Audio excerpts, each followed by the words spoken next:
네, 오후장 지금 바로 다물 종목 와는 이상로 파트너와 찾아가겠습니다. 어서 오세요. 네, 반갑습니다. 네, 반갑습니다. 그럼 오늘의 돈 되는 트렌드 바로 열어보도록 하겠습니다. 네, 제약 바이오주 호흡기 질환 확대 기조의 제약 바이오주 지켜보자 들고 오셨습니다. 호흡기 질환이라고 하면 어떤 게 있을까요? 요즘 유행하는 백일해인가요? 네, 우리가 백일해가 요즘 또 유행이기도 하고, 이게 사실 호흡기 질환 얘기를 하면서 웃으면서 얘기하면 안 되는데, 오늘 이제 주제를 가지고 상당히 고민을 많이 했습니다. 저희가 월요일 날 가상화폐를 했었거든요. 네. 그러면서 이제 그 트럼프 수혜주들 보면서 시장이 지금 또 조정이 좀 나오고 있단 말이에요. 하지만 이제 금리 인하에 대한 기조가 나타나면서 그런 이제 제약바이오에 대한 움직임들 함께 오고 있고, 국내 증시에서는 또 이런 그 호흡기 질환에 대한 부분이 유행을 함에 따라서 또다시 한 번 더 이런 제약바이오 기업들에 대한 재평가가 좀 나타나고 있는 모습들인데, 우리가 준비된 그림을 한번 같이 보면서 제가 추가적인 설명을 드리도록 하겠습니다. 네. 그러니까 국외적으로는 금리 인하 기대고 국내적으로는 이런 백일해 이슈가 또 있는 거군요. 국외적으로는 또 비만약 치료제 이슈가 비만약 가장 치료제 크고, 이슈도 있고. 그리고 이제 거기에 대한 부분에서 이제 최근에 대한민국 정책 브리핑에 나왔던 재료입니다. 그래서 질병관리본부에서 얘기를 했던 것이 백일해에 대한 예방 안내에 대한 배포 자료를 지금 현재 배포를 했습니다. 그러면서 이제 우리가 이 백일해라는 것이 사실 유아라든지 또는 이제 아기들한테 많이 걸리는 것으로 알고 계실 건데요. 그만큼 이제 전파력이 약 80% 정도 상당히 빠르게 전파되는 그런 우려가 있기 때문에 그 부분이 이제 성인들에게도 지금 영향을 미치고 있다라는 부분이고, 우리가 이런 백일해를 그러면 어떻게 예방을 해야 되고 어떻게 치료를 할 수 있느냐, 다음 그림을 한번 같이 보시면, 자, 우리가 이제 백일해라는 것은 gram 음성 간균이 호흡기 감염 질환을 일으키는 부분이라고 보시면 되는데요. 이 백일해에 대한 치료 자체는 이제 대증적 치료가 주를 이루고 있다. 그러니까 이제 사람에 따라서 조금씩 다르게 치료가 이루어지고 있다라는 거고, 대신에 그 뒤에 나오는 말이 좀 중요합니다. 뒤에 나오는 말이 뭐냐면 항생제의 치료에 대한 효과는 제한적이라는 거죠. 여기에 나온 이 항생제라는 것은 우리가 이제 전문의약품, 처방전이 있어야지만 받을 수 있는 항생제를 얘기를 하는 건데, 항생제에 대한 치료보다는 우리가 일반적인 의약품에 대한 치료가 주를 이루고 있다라는 부분으로 해석을 하시면 되겠습니다. 그럼 백일해를 예방하는 것은 어떻게 예방할 수 있느냐라는 건데요. 대부분 다 어릴 때 우리가 기억하지는 못하시겠지만 예방접종을 합니다. 하지만 이제 일부 예방접종을 못하신 분들이나 또는 노년층 같은 경우에는 병원에 가시면 예방이 가능합니다. 우리가 이제 코로나를 겪어봤기 때문에 예방이라고 해서 100% 안 걸린다, 그건 아니거든요. 대신에 걸리더라도 치명적인 사망에까지는 도달하지 않는다라는 정도로 알고 계시면 되겠고요. 자, 다음 그림이 중요합니다. 다음 그림 보시면 앞서 봤다시피 우리가 항생제라는 것은 일반 의약품에 항생제는 없습니다. 항생제는 무조건 처방전이 있어야지만 내가 약을 받을 수 있는 전문의약품이 되는 거고, 우리가 일반적으로 여러분들이 약국에 가셔서 보시면 일반 의약품이 있을 수 있고 의약 외품이 있을 수 있고, 그리고 전문의약품이 있을 수 있습니다. 여기에 나오는 전문의약품이라고 하면 여러분들이 처방전이 있어야지만 받을 수 있는 것들. 그러면 이제 예를 들면 히알루론산, 우리가 화장품에 들어가는 히알루론산이 피부에 좋다는 얘기가 많죠. 네. 하지만 히알루론산을 직접적으로 약국 가서 구매를 못 합니다. 인공 눈물은 처방전이 있어야지만 가능한 거고, 마찬가지로 이제 일반 의약품 같은 경우에는 우리가 타이레놀, 이제 진통제 또는 소염 진통제, 이런 시리즈는 대부분 다 일반 의약품에 해당하기 때문에 요즘은 이제 상비약들이 수요가 증가하고 있죠. 그렇다 보니까 이런 일반 의약품에 대한 매출이 늘고 있는 과정들입니다. 그리고 이제 의약 외품이라고 하는 것은 의약품은 아닌데 이제 경미하게 우리의 건강을 도와줄 수 있는 제품들, 그런 것들이 이제 가글이라든지 마스크, 손 소독제, 이런 것들이 대부분 의약 외품으로 분류를 하고 있습니다. 자, 다음 그림 한번 같이 보시면 앞서 말씀드렸던 이런 일반 의약품에 대한 시장이 상당히 커지고 있는 상황들인데, 우리가 최근에 이제 병원도 파업이 많이 이루어지고 있습니다. 그렇다 보니까 병원 가기가 조금 껄끄러우신 분들도 많아지시고 있고, 마찬가지로 집에 이런 호흡기 질환 같은 경우에는 굳이 내가 이걸 가지고 병원에 가야겠냐라는 또 생각들 하시는 분들도 많으시거든요. 네. 그런 분위기를 틈타서 일반 의약품에 대한 생산 실적도 2021년도를 기점으로 해서 가파르게 증가하고 있는 모습이 확인되고요. 마찬가지로 일반 의약품에 대한 점유율도 현재는 상당히 올라가고 있습니다. 그래서 우리가 일반적인 제약 바이오 기업들, 특히 제약 기업들은 일반 의약품과 전문 의약품을 생산하는 기업들이 많습니다. 하지만 최근 들어서 일반 의약품에 대한 부분이 점유율이 높아지면서 일반 의약품에 대한 비중도 늘어나고 있다는 점 참고를 하시면서 관련되어 있는 기업들 몇 가지 한번 같이 보도록 하겠습니다. 자, 우선 첫 번째로 대원제약 한번 같이 보도록 하겠습니다.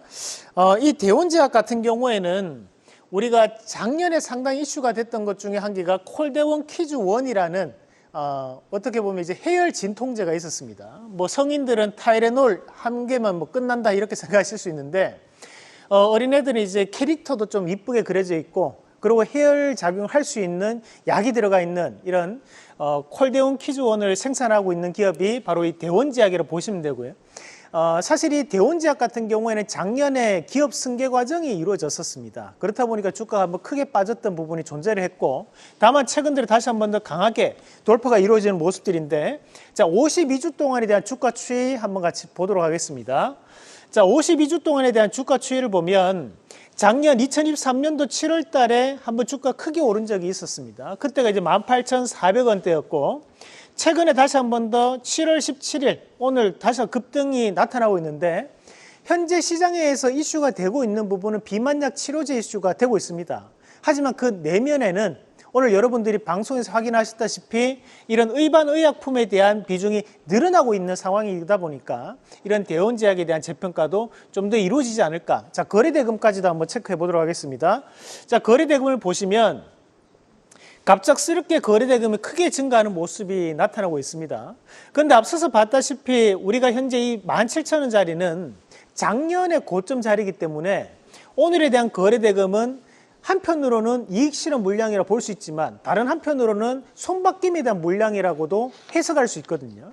그러면 현재 가격대에서 1년 만에 올라온 주가이기 때문에 저는 쉽게 빠질 수 있는 자리는 아니라고 보고, 오히려 이런 자리에서는 우리가 단기적인 부분에서 시세가 좀 더 가파르게 좀 붙일 수 있는 그런 움직임이 이어지지 않을까라는 말씀도 함께 드리면서 5장에 공략할 수 있는 종목으로 뽑아봤고, 자, 두 번째 기업으로 신신제약 한번 같이 보도록 하겠습니다.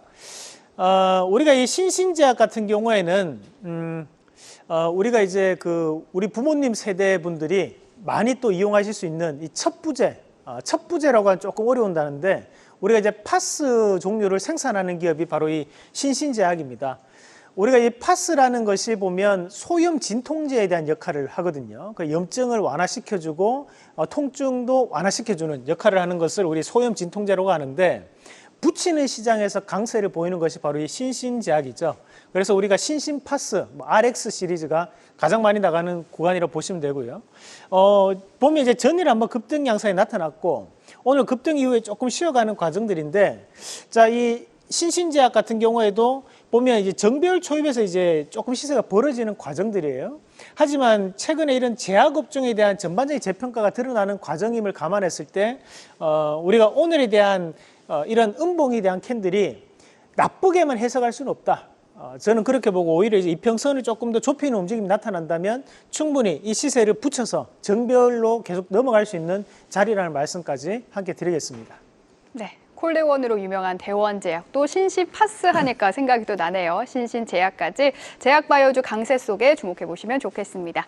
그럼 수익률 탑5 확인해 보도록 하겠습니다. 세진중공업, 퓨처캠이 42%의 수익률을 기록하고 있고요. 대봉 LS도 28%의 수익률을 기록해주고 있습니다. 또 오늘 52주 신고가를 경신한 종목이 오늘 2개나 되거든요. 네. 첫 번째 종목은 7월 1일에 소개해 주신 윈팩이고요. 또 6월 27일에 소개해 주신 DKT 모두 오늘 52주 신고가입니다. 사실 이제 우리가 세진중공업도 이제 한 달 좀 넘었습니다. 6월 달이었으니까. 네네. 그리고 보면 퓨처캠은 이제 7월 달, 7월 3일이니까 2주 정도 지난 거고요. 마찬가지로 DKT 얘기하면 우리가 모회사 BH 이 두 가지 같이 말씀드렸는데 보면 이제 DKT가 오늘 그 애널리스트 보고서 나왔던 것이 온 디바이스 AI에 숨겨진 수혜주다. 그런 얘기가 지금 나오고 있는 상황이거든요. 애플이 AI를 애플 인텔리전스라고 부릅니다. 하지만 이제 삼성은 갤럭시 AI라고 명칭을 하고 있습니다. 그 말인즉슨 아직까지 이런 AI에 대해서 상당히 발전할 수 있는 기조는 나타날 수 있기 때문에 저는 이 DKT가 충분히 좀 더 추가적인 가능성이 있다고 보고, 현재 포트를 보더라도 대부분 다 제약바이오라든지 IT 분야에, 그리고 이제 수출주들에 대해서 상당히 수급이 들어가고 있는 것을 좀 감안해서 여러분들이 좀 보시면 좋을 것 같습니다. 네, 좋습니다. 오늘의 원픽도 그럼 바로 소개해 주시죠. 자, 오늘은 한올바이오파마라는 기업을 소개해 드리도록 하겠습니다.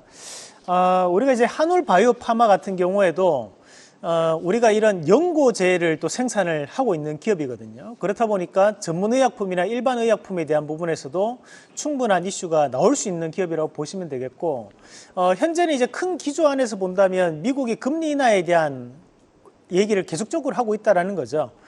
그에 따른 부분 자체에서 이런 제약바이오에 대한 신규 투자가 다시 한 번 더 유입될 수 있다는 거, 그 부분을 좀 더 강세로 저는 찝어봤고, 마찬가지로 이제 기술 이전에 대한 수수료도 유입되고 있는 기업 중에 한 군데가 바로 이 한올바이오파마입니다. 그런 과정들을 감안해서 봤을 때 이런 한올바이오파마의 이 최근 상승 자체는 좀 더 의미를 둘 수 있는 상승이라고 보고요.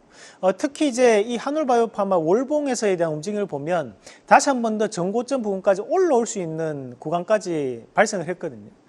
의미 있는 움직임이라고, 그것이 바로 수급으로 먼저 붙어 있다고 봅니다. 1차적인 목표가는 41,000원, 그 손절가는 32,900원 제시해 드리겠습니다. 네, 이상로의 텐텐베거 오늘의 원픽은 한올바이오파마입니다. 이상로 파트너가 수익맥 검색기에 대한 VOD 강의를 시청자 여러분들을 위해서 무료로 준비했습니다. 아래 전화번호로 전화 주시면 누구나 무료로 들으실 수 있으니까요. 많은 도움 받아가시면 좋겠습니다. 또 오늘 전국에 많은 비가 내리고 있습니다. 시청자 여러분들 비 피해 없도록 유의하시면 좋겠습니다. K스탁 라이브 오늘 여기서 마치도록 하겠습니다. 시청해주신 여러분 고맙습니다. 계속해서 다양한 경제 이슈를 알고 싶다면 구독과 좋아요, 알림 설정 부탁드립니다. AI 캐스터 권미정이었습니다.